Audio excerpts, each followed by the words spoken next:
আমার যন্ত্রণা দিয়ে এমন একটা হাইড্রোজেন বোমা বানাবো যা দিয়ে তোমাদের বড় বড় শহরগুলো ধ্বংস হয়ে যাবে মুহূর্তে। এই জন্য আমাকে আবার দোষারোপ করো না।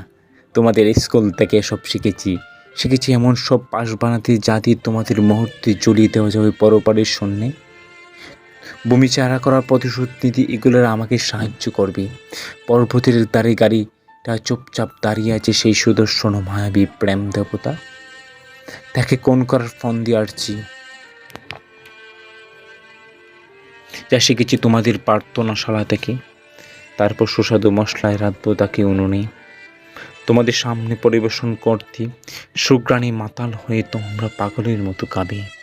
শেষে হৃদযন্ত্রের ক্রিয়াবদ্ধ হয়ে মরবে যতটা কষ্টে মানুষ মরতে পারে।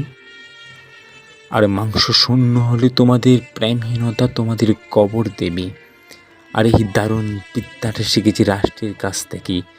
রাষ্ট্র সেই নিঃসঙ্গ মানুষের আর নিঃসঙ্গ এক কবর।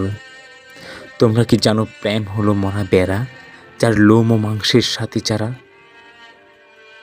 তার সাথে তোমাদের কোনো সম্পর্ক নেই, যা আছে সেটা লোভের। সব সময় মনে হয় প্রেমের কবি গায়করা বেড়া পালকের মতো, যারা অসহস্র বেড়াকে চড়িয়ে নিয়ে যায় পাহাড়ি উপত্যকার একদম শেষ দ্বারে।